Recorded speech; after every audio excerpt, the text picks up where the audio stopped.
Hi, everyone. I think we're going to go ahead and get started. I know people have busy evening plans and want to make sure we're respectful of your time. So thanks again for joining ALLMEP's 2023 conference.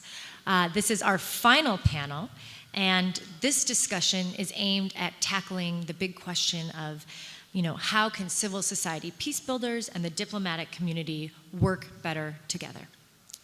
So everyone here today shares a common goal of ensuring peace and equality between Israelis and Palestinians.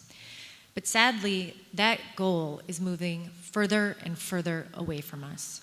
So we have to ask ourselves the question, how do we capitalize on the strengths of one another so that we can maximize our impact?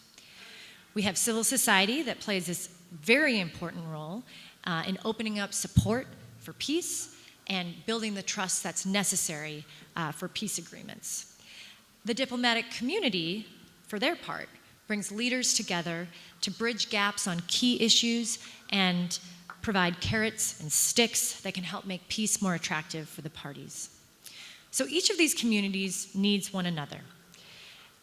So let's go ahead and we'll start tackling that. I'm privileged to be joined today by 5 excellent panelists who will help answer this very important question. So joining us today is Mr. George Salem, the inaugural chair of the MEPPA Advisory Board. We also have Dr. Yael Braudo, the co-director of Women Wage Peace, Ms. Huda Abuarquob, the regional director of ALLMEP, Andrea Pontiroli, deputy head of mission to the EU of the EU to Israel, and Dr. Gil Murciano, who is the CEO of Mitvim. So welcome, all of you. So I'm going to start by turning it over to you, George. So as the inaugural chair of MEPPA's advisory board, and knowing that you're representing a big group that has oversight and providing advice on the largest ever investment in civil society peace building, how do you see MEPPA building the kind of trust that we know is absolutely critical for future peace agreements to not fail? Thank you for the question, Kari. I think it's a very important one. What you guys are doing, what we in MEPPA are funding, is the hard work of peace building. You're working across the aisle, across the divide, to bring communities together. And it's the essence of what MEPPA was created to achieve. There have been a lot of attempts at peace building, and the economic, MEPPA has both the people-to-people portion, which we're discussing here today. It also has an economic portion, which is about half of it, which is administered by the Development Finance Corporation. That's the easier part. I, for years, was on the board of the Middle East Investment Initiative, which is a loan guarantee facility for Palestinian banks to lend to SMEs, small and medium enterprises. Through that program, we have lent $500 million, of default rate of less than 1%. We've created 40,000 good-paying jobs, and the default rate amongst women is 0. It's a huge success story, and we're expanding it through MEPPA funding through the DFC portion to help cover the overhead of the MEII and some of the banks that are doing direct facilities. That is great work, but it is the easy work. The tough work is what this project entails.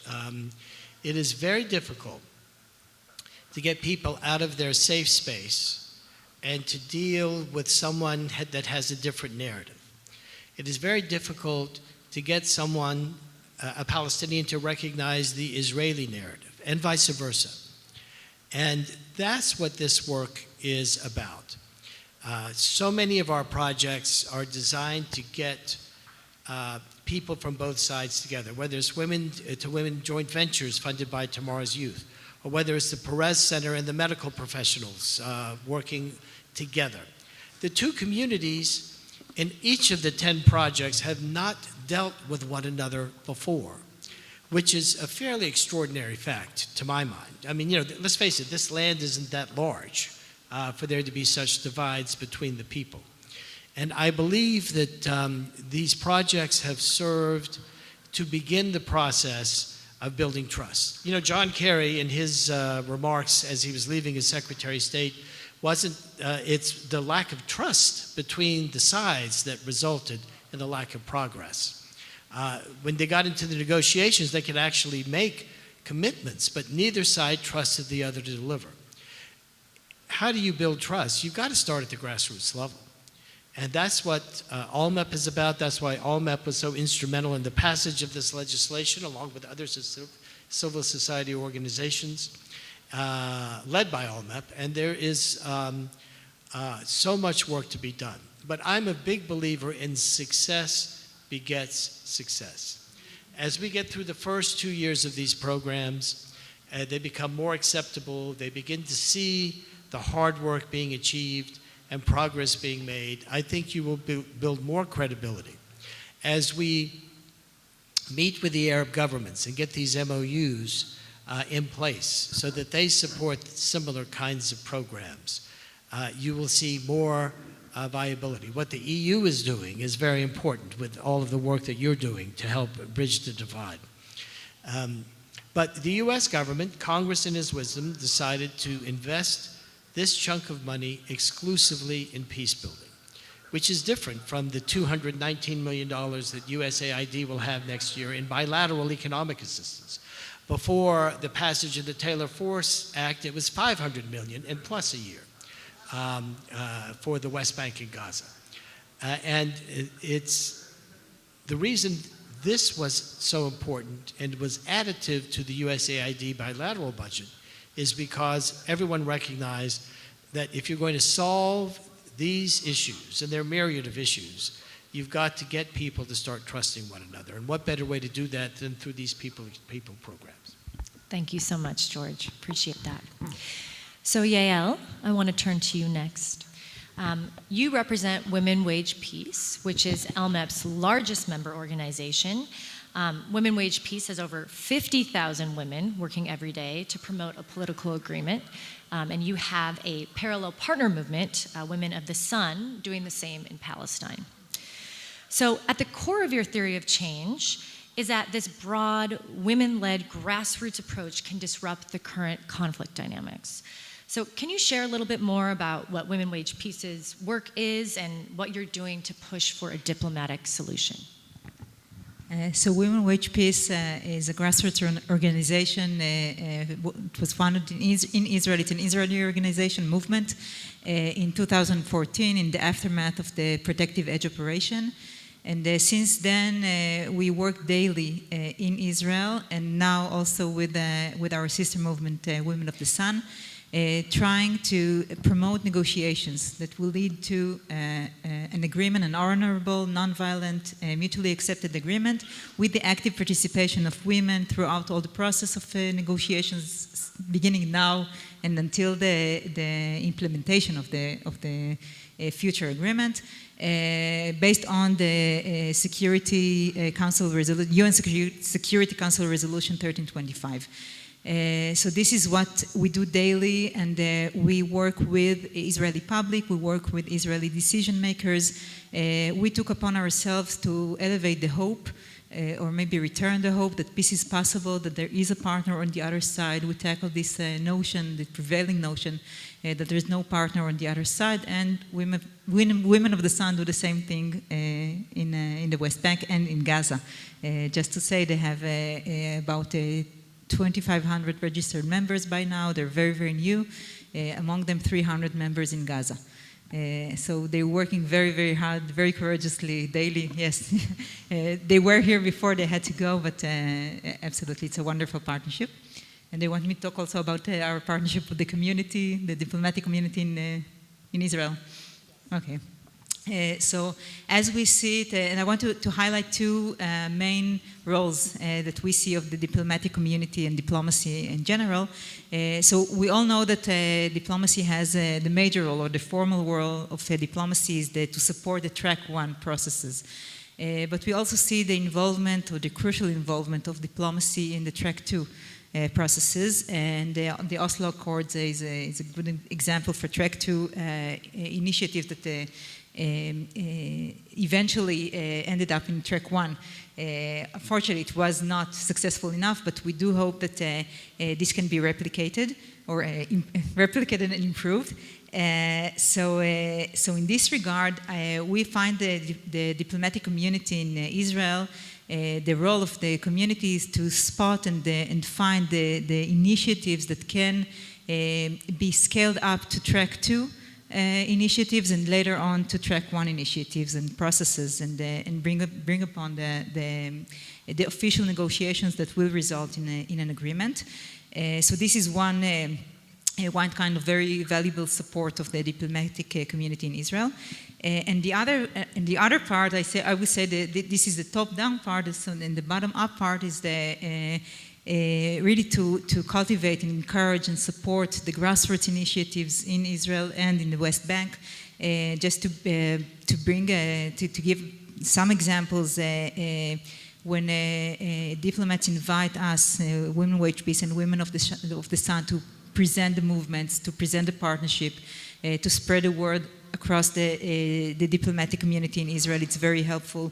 When we're being connected to other influencers, both here and abroad, to media, to journalists, when we're invited to send delegations, for example, a few years ago, we were invited to Northern Ireland with the support of the Irish embassy to learn about the conflict and its resolution, and specifically the role of women in its resolution. Another delegation was to South Africa a few years ago. So we're looking forward to more such delegations because we do want to learn from past experiences, both the successful one and the unsuccessful one, so we can promote this here. The funding and partnership opportunities are very, very helpful for us, and I know for all the grassroots movements. Currently we have a wonderful partnership with the US Embassy, and we're hoping to develop this as well. So these are the things that really help us, and this combination of top-down and bottom-up support, I would say, we think it's very, it has a very good potential to impact and raise the chances for peace. Thank you. Thank you so much. I'm now going to turn it over to my colleague, Huda. So, Huda, you've been a leader in Palestinian civil society for years, and you've also been a participant in these Track 2 dialogues, so, engaging in back-channel diplomacy as a private citizen. So this work has led you to meet frequently with diplomats and talk to politicians. So I want to hear a little bit from you about how do you see these different layers working together? And what steps do you think that civil society and diplomats should take to better coordinate their efforts and allow for greater impact? Thank you, Kari, and thank you for the people who are in the room. We know it's been a long day, but a very successful day, so I really appreciate it that you're here. Aside from the fact that I am a leader, I don't claim it, and I don't want to claim it, but I think it's the way ALLMEP situated itself in a place where it can bring the grassroots level to the Track 2 and Track 1 level is really important. This coordination would, at the end of the day, create the popular demand that we are seeking, all of us, diplomats or grassroots activists, in order to change, to disrupt the status quo, to also make sure that the political vacuum is not filled with groups that are much more well-funded, ideology-driven, and in a way that they can respond to immediate needs of the people and then hijack the entire process. I think this keen coordination between the civil society in general and the diplomatic corps is a must in order to create that popular demand. And it could happen through women participation, youth integration, could happen also through narrative deconstruction and building, through research. Every theory of change that will lead to disrupting the status quo is valid and is needed. And I think ALLMEP has been successful in the past few years. And again, I have to speak about ALLMEP. They are the ones who are paying my salary. But I totally believe in ALLMEP's theory of change, connecting the grassroots to the diplomatic activity in general. And that way, we have guaranteed a space for the civil society on any table. And at some point, Yael, we will be sitting on the negotiation table. Thank you. Thank you, Huda. So, Andrea, this one is for you. The EU is, the longest and one of the longest and most generous supporters of the peace-building community and civil society more generally. We know from other conflicts, such as Northern Ireland, where the EU invested over 4 billion euros, how important these initiatives can be. So how does the EU see civil society in the Israeli-Palestinian context helping resolve the conflict? And I'd love to hear a little bit more as well about what policies you think the EU should pursue to ensure greater coordination and effectiveness between these diplomatic and civil society tracks. Thank you. And first of all, thank you for inviting us, the European Union. And congratulations to ALLMEP. They're not paying my salary, but I was saying to one of your colleagues before, who were thanking me for coming here, I say, I should thank you because egoistically, we come here and there's like some hope, and so it's very good to be here. Thank you again. Yeah, I mean, of course, the European Union, also for our history, we've been proud of promoting peace around the world, and we are very proud to be one of the leading global actors who have consistently, actively trying to advance the objective of the two-state solution. The two-state solution with, on the one hand, a secure state of Israel living side by side and in peace with independent, viable, and democratic Palestinian state. I know this is like the standard language, but I think it's very important because that's the achievement. It's not behind the corner, but that's what we're working towards. We're doing that through many different venues from, we are the co-host of the Ad Hoc Liaison Committee. We support the Palestinian Authority. We support UNRWA. We have 2 missions here. We have 2 delegations, of course, but also 2 missions supporting Palestinian police and border assistance. But perhaps, and especially here, I think more important also in our conversation is the work that we do to bring ordinary Israelis, also leaders, but also ordinary Israeli and Palestinian closer together. It doesn't often make the headlines, we know that, but it does go a long way in creating this groundwork for a future settlement of the conflict. Now, we've been actively supporting people-to-people civil society positive engagements in 1998. The instrument we use is called the European Union Peacebuilding Initiative, known as the UPI. I know most of you know about it. And we support many different organizations and projects that address the underlying causes of the conflict and work to rebuild the condition for a dialogue between Israeli and Palestinian. It is also the only program that our delegation in Tel Aviv runs jointly with our sister delegation in East Jerusalem. So we manage the program together. There's not 2 separate programs. We work together on many things, but this we actually manage together. I think it's very important. And that's through this that we support a lot of civil society initiatives that promote peace, tolerance, and nonviolence. And many of the organizations, of course, that we support are members of ALLMEP. I'm sure some of them are here today. I won't mention them because I don't want to make any... one thing, thinking about how to do things better, as we were discussing early this morning, some of you were there, one of the lessons that we learned is that I think in 2021 we ran this analysis of the UPI, like assessment of the UPI, which, as you know, is very much focused on cross-border cooperation between Israel and Palestinian.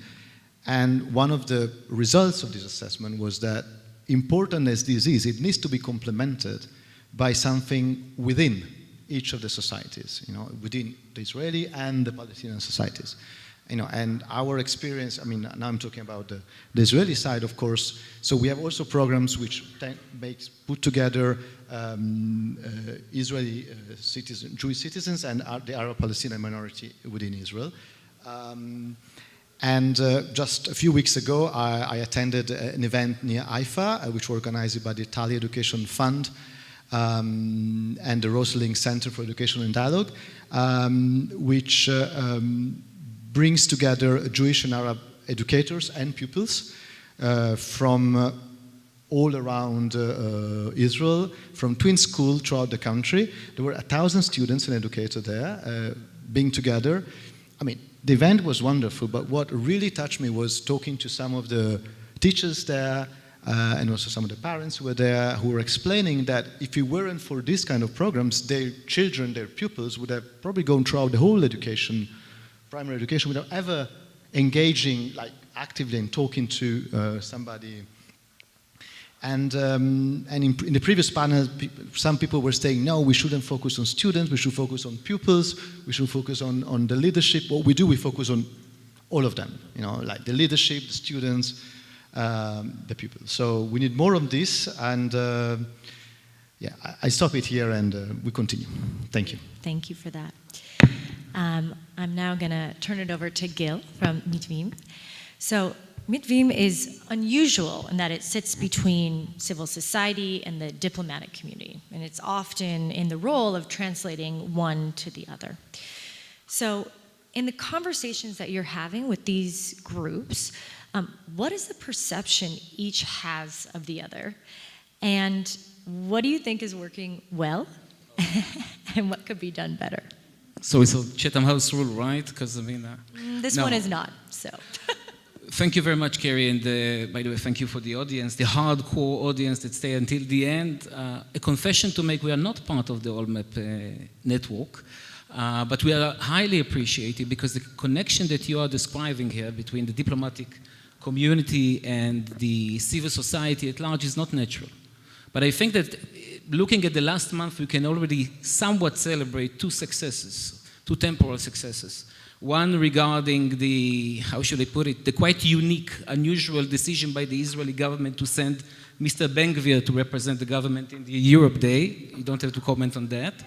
And the second one really about still an existing threat to Israeli civil society by the Kellner legislation, the legislation that tries to tax donations to the civil society in Israel from foreign entities that we were able together as a coalition, together with the commitment of the diplomatic community to freeze for the time being.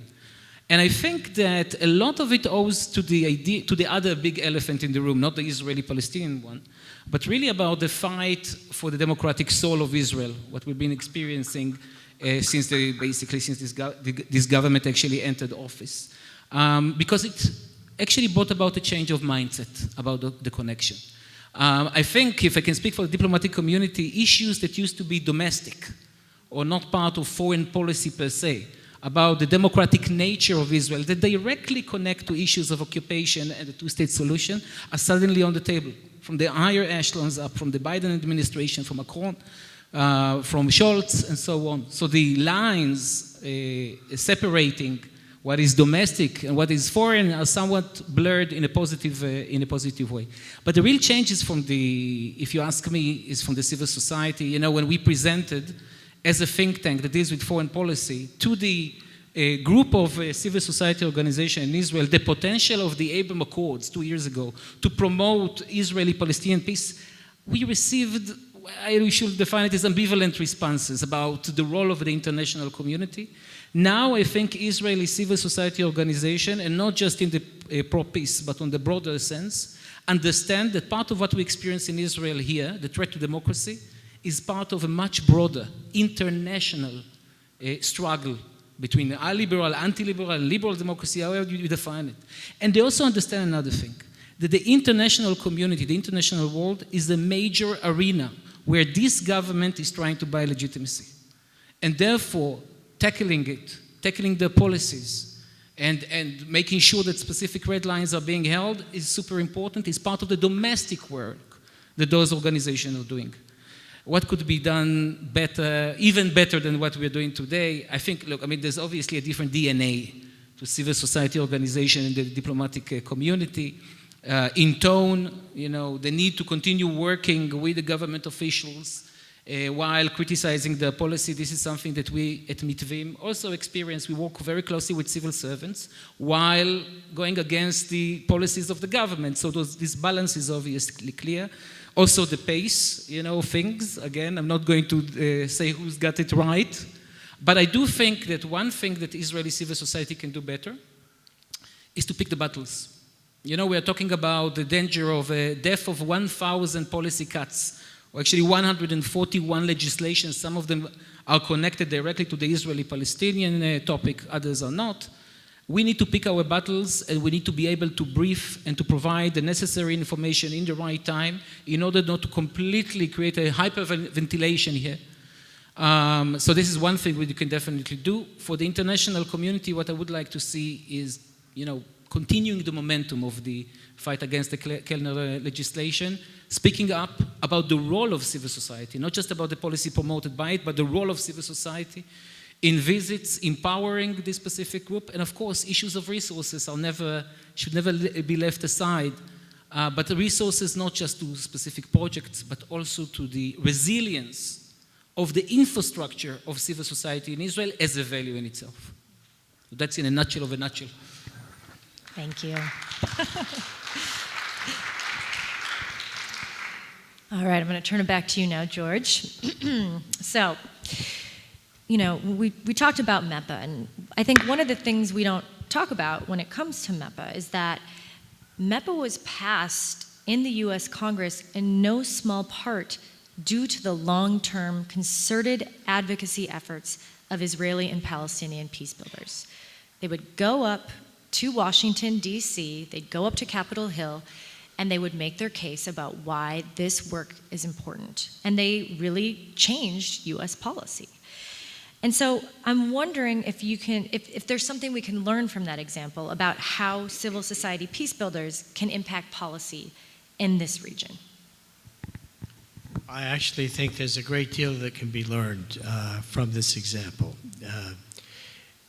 Basically, politicians follow the people. Many think they lead the people, but in areas like this, they follow where their constituents lead them. And if you have, I know I'm a member of a group called the Palestinian Business Committee for Peace and Reform, and every 3 to 6 months we go on the Hill and we meet with everybody, same people you guys met with, and we were talking about the MEPPA for the last several years, complementing the work that you guys were doing from the Palestinian perspective. When the legislation came about, we were pleased. We were pleased with the portion that's economic development, which is what we primarily are concerned about in that group, and we were pleased with the people-to-people segment, which is what ALLMEP and its constituent organizations are primarily concerned with. There is a lot riding on the success of this program. There's a lot riding on whether or not we can pull it off, because no government in history has devoted this much resources to this specific area. And if we are able to get the two sides working together to create the space for the political leaders to achieve what we all want them to achieve, which is a two-state solution based upon some reasonable resemblance to the 67 borders with agreed-upon swaps with East Jerusalem as its capital, which seems like a pipe dream today. But if we can get the two communities working together to help achieve that, and to help achieve something closer to equal rights for the two communities, it will be of enormous value and benefit, and will give cover to the political leaders as they try to achieve the same thing, because everybody wants the same thing. Everyone wants to be able to raise their kids in a relatively safe and secure environment with freedom, equal rights, and educational opportunity, and employment opportunities in the final analysis. You know, before Oslo, the per capita GDP between the West Bank and Gaza and Israel was roughly the same. It was hovering around 4,000 to 5,000 per capita GDP. 25 years later, after the passage of Oslo, the Palestinians have stayed the same, but the Israelis are at 60,000 per capita GDP, which is, you know, a dramatic difference. And we're not trying to hold the Israeli back. We want to bring the Palestinians up to that level, which is a very important economic aspect of what we're trying to do with MEPPA. But what gives the political leaders the space they need to achieve these goals is their constituents believing in it and lobbying for it. When you have groups like this going up to the Hill with quite often constituent members, is very important. We're trying to replicate it now on the visa waiver program. We're having, you know, Palestinian Americans meet with their constituents' representatives as constituents to deal with a blue means blue, as Tom Knight says, and try to get reciprocity and equal treatment for all Americans traveling through the border. That's a very big deal these days to Arab Americans and Palestinian Americans in particular. The model we try to follow is the ALLMEP model for achieving success. And I think it bodes well, the fact that you were successful, we were all successful in getting this legislation passed. Now we have to make sure that it is successfully implemented. And that's a partnership between the funder and the recipient, working together, not only to achieve the most with the money that's expended, but to actually talk about it. That's a bigger issue on the Palestinian side than it has been on the Israeli side. But we are getting to a point where Palestinians are willing to acknowledge they're getting this money to deal with their counterparts on the Israeli side. And we're dealing with the government people to get them to accept it as well. And part of that process is taking the economic development, which they desperately want, with the people-to-people element, which they desperately need. So that would be how I would answer your question. Thank you so much, George. Appreciate that answer, really. So, Yael, if you could wave a magic wand today, and you have control over the diplomatic community's whole approach to this conflict, what would you like to see them do? So thank you for this question. I would like to see them do exactly what they do, what you do, but more. And I opened my words, the first question, my answer to the first question, I opened with the task that we took upon ourselves, both here in Israel and in the West Bank and Gaza, to bring back hope.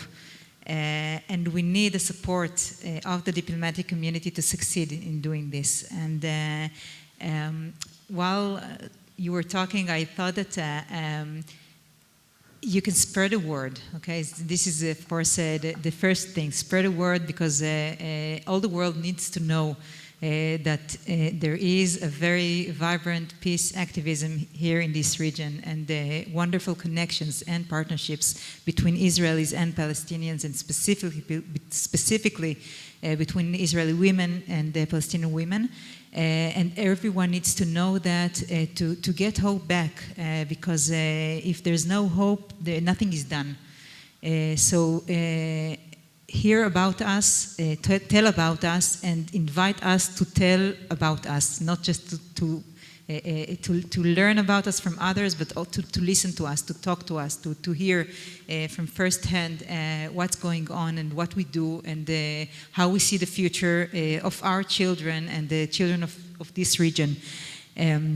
So as I said before, invite us to events, host events in which we can present our partnership and the movements. Invite us and help us learn from past experiences, connect us to influencers and journalists and media all over the world, And I want to take this opportunity and say that everything that I said until now is specifically relevant to our big October event. We have a very big, very exciting event held on October 4th. It's going to be here in this region in Area C. We're expecting thousands of people from all over the world, from Israel, from the West Bank, hopefully also from Gaza, but we know it's a long shot.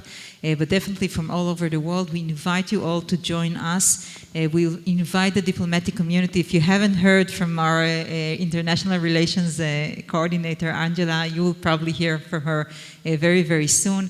To connect us to everyone who can support, even share something, hopefully come and join us at the event. We'll have a very, very big table, a tent with a table, the negotiations table. We will invite also our leaders from both sides. We will sit together. Everyone has a room around, a space and a place around the table, and we want everyone to join us. So this is currently the biggest help that we can ask for.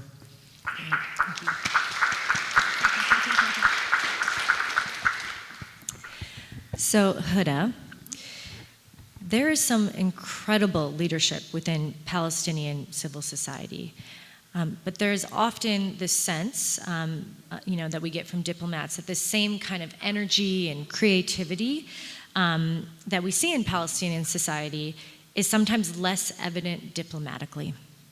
So, how do you think grassroots ideas can be harnessed better on the elite level? And is there a role for international diplomats to help with that effort?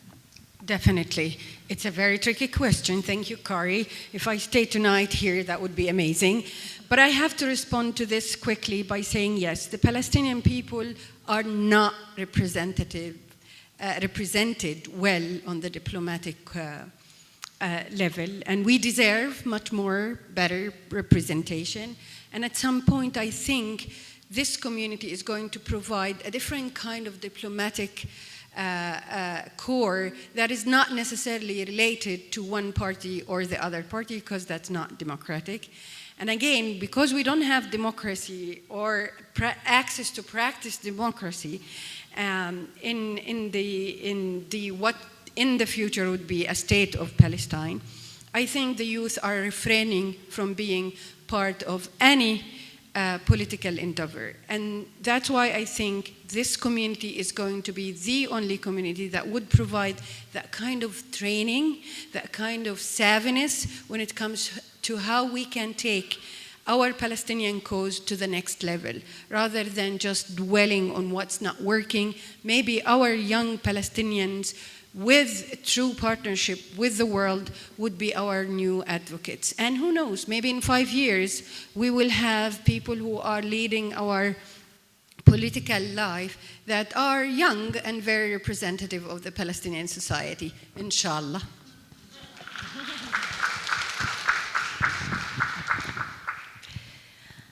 Andrea, the Oslo period saw various bodies and groups created to try to ensure coordination on issues related to peace. But today, many of those efforts are gone, and others are marked by extreme dysfunction, and that characterizes, honestly, the wider peace process, where we haven't really seen any progress for at least 9 years. So with top-level diplomacy in a very difficult period, what can be done now between diplomatic actors to better coordinate and strengthen these bottom-up efforts that we're talking about, so that we can break this impasse and open up some new diplomatic options in the future? Like an easy question. Now, let me just also, in response to what has been said before about the role of civil society, I think that also, I'm answering your question, but I think it's very important that we reaffirm as European Union, but I know most of the international community agrees, that we need a strong and independent civil society, which is crucial for democracy. This year we are marking the 75th anniversary of the Universal Declaration of Human Rights, and this is particularly fitting time to pay tribute to civil society role in upholding universal principles enshrined in the Declaration. And the work of NGOs, as we know, do foster democracy everywhere around the world.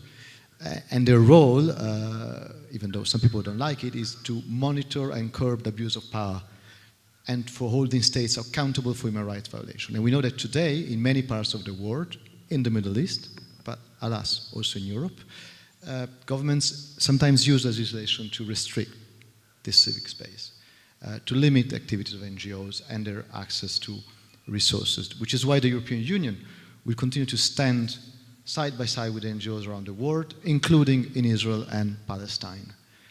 We estimate, it's an estimation, that over the years, globally, the European Union has committed over 3 billion euros for civil society actors globally. And we will use all our instruments to protect, to support, and empower civil society organizations and human rights defenders.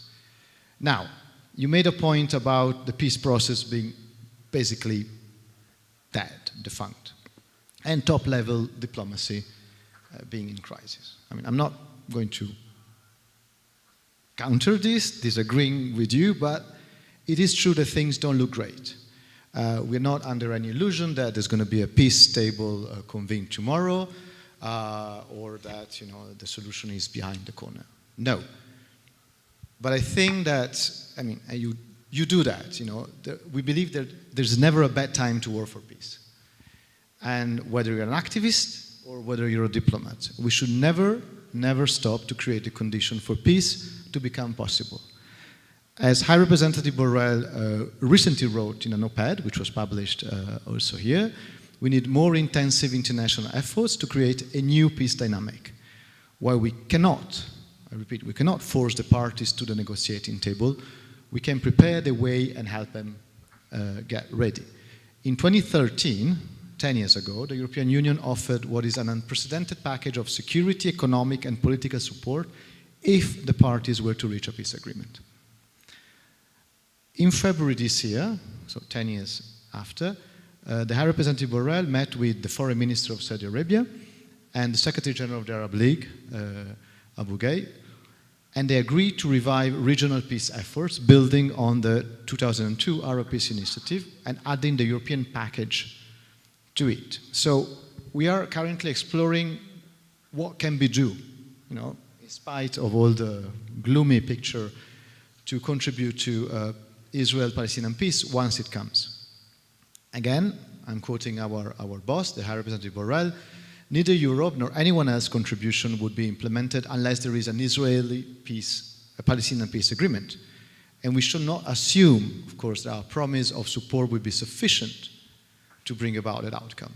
Still, something is needed to stop the current downward cycle of violence, and we can play a crucial role in helping the parties to think through this option. So to sum up, it is complex, and you know how complex it is to try to make peace with Israel and Palestinians. And sometimes we might feel that we don't see a light at the end of the tunnel.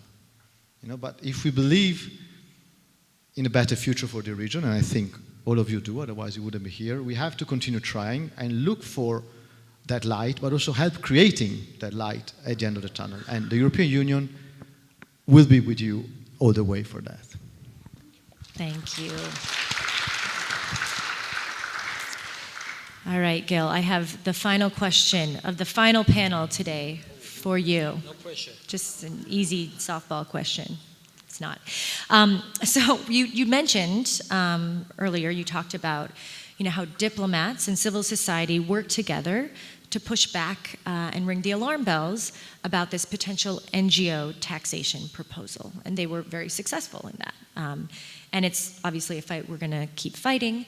But it is a fantastic trend of diplomats and civil society working together. So in your view, what are some of the ways that diplomats and NGOs can build on that effort to more proactively build a strategy around conflict resolution? The proactive question. It's very hard to speak about proactive efforts. We are dealing currently with attempts to maintain, to stop, attempts to challenge the status quo in the West Bank, to institutionalize annexation, to change the status of Jerusalem, a number of different attempts that could create escalation. So the temptation is to try and to focus right now on maintaining, on red lines and this specific issue. But when you look at the situation altogether, you understand that we don't really have a choice not to become proactive, not to look beyond those attempts to contain, not to actually initiate, for two reasons. First of all, it's an opportunity. You know, this is the first time, as I remember myself, basically, the first time the Israelis, or maybe I should say the Jewish population in Israel, are not taking democracy, its democratic nature, as a granted. You know, Israelis are really self-reflecting about a number of basic assumptions they have about their society, about the country, and so on. So the ability and the ripeness, I would even say, of the political system in Israel from the left, of actors that didn't want to touch the Israeli-Palestinian issue, the sense of urgency to deal with it, is somewhat present at the moment. But when we do try and connect issues of fighting for Israeli democracy with fighting occupation, fighting for the two-state solution, the next question is pretty clear. So what do you offer? Not what you don't offer. What do you actually offer as a plan, as an initiative? And this is a paradigm that we are basically trying to approach. And I think that we also deal with the necessity because the other side, so-called, whether it is the decisive victory plan of Smotrich, about dismantling the West Bank into cantons, or shrinking peace. Shrinking peace, actually. Those ideas are out there, the paradigms are out there, so our commitment to create our own paradigm is obviously there, and I think think tanks, running the risk of a little bit of self-promotion, and not separating necessarily think tanks from advocacy organizations, have a specific role here in looking beyond the limitations of the immediate government and what is not feasible at the moment. At Mitvim, you know, we've been working for a couple of years on this idea of creeping peace. The name is temporal. I'm not sure it works in Hebrew. It sounds better. Shalom Zochel. About using the practice, reappropriating the practical level. Identifying a set of practical steps that can answer immediate needs, but also can change, can create a two-state reality. We really learned from the right on that level, whether it is about development of Area C, or about creating energy independence in the West Bank, or a joint regional Israeli-Palestinian mechanism of conflict prevention in Jerusalem. And when you look at these ideas, you understand that there's a role for think tanks, but this is a bottom-up approach. So our learning from the people in the trenches, so to speak, from the advocacy organization, MEPPA, can be an incredible resource of knowledge, not just of people-to-people connections, but of knowledge, policy applicable knowledge that we can create as a byproduct from this specific process is super crucial. And that's part of the attempt that we're currently trying to engage with. Thank you so much. I'd love if you could all give them a giant round of applause. Thank you so much, panelists. And I'd like to invite John Linden, ALLMEP's Executive Director, to come up and conclude the conference for us. Thanks everybody for being here right to the end. I know the last session on a long day is it's for the hardcore. So a big round of applause for all of the peace builders in the room to hear what I think was a fantastic conversation. The last thing you probably want at this late hour is somebody else talking at you, so I'm going to try and be incredibly brief. Today was marvelous. I think Andrea put it well in that there was a sense of hope, and that's something that is oppositional to what you usually see in Israel-Palestine was around. Israelis and Palestinians in the same space, diplomats and civil society in the same space, partners, academics, think tanks, everybody committed to peace and equality for a day as a single community, whether they're on the east or the west side of the Green Line, whether they're working in an ambassadorial mission or in a sweaty office in Jerusalem, understanding they're on the same team. And I think it would be great if we could find a way to capture that and carry it forward. We're going to be sending out some emails to everybody who attended, just as a quick order of business. We'd love your ideas. If we're going to be doing more of these convenings, you know, inshallah, no more COVID stopping us from being in a space together, what would be most useful? What is the organizing principle? What do you want to talk about? Who do you want us to bring? Ways in which we can make this very substantive and try and crystallize this partnership that we've seen a little bit of today. So do have a look in your inbox and do respond to it. Do also please share on social media or with your own networks this event, and encourage others to come to the next one and expand the next one beyond just practitioners this should be an opportunity for people to be introduced to this space, not to have to have been at a program or to work with an organization, but for this to be a time for them to come and meet Israelis and Palestinians and partners and be inducted into the peace building space. The last kind of thought I'd love us to kind of maybe roll around in our minds as we network and talk afterwards is to look at the last few days and also the protest movement, which everybody kind of addressed in one form or another really on today's panel. One of the things that's interesting about the protest movement in Israel right now is that it's preempting something, right? It's the legislation was in the coalition agreement, people are talking about it, and it's being threatened and pieces are being put together, and people got to the streets and have kind of affected the course of a legislative process by being ahead of events rather than being behind them. And I think one thing that was also very interesting in the way that the diplomatic community really stood up for civil society over the last 2 weeks and got ahead of a legislative committee meeting or a government meeting taking place on a Sunday and changed what was going to happen on that Sunday. Maybe delayed it, maybe prevented it more. Generally, we'll have to see. But it was interesting. Rather, us in the peace building space, we sometimes see something happen to us or to our agenda and then figure out how we react. And it means we're always one step behind of events. We're always reacting rather than acting. And seeing everybody here today, Israelis, Palestinians, peace builders, civil society, diplomats, recognizing that actually we have the ability to be able to affect events, to force others who maybe don't agree with us about peace and equality to have to react to what we do, rather than the other way around. And that could be something that we think about, and think about how we could work in partnership together on putting together some of those steps so that maybe next year when we meet, we can reflect on the 12 months that have just passed and us making some of the weather rather than just responding to it. So I wanted to thank everybody again who's joined us, this fantastic panel, and all of you. Thank you.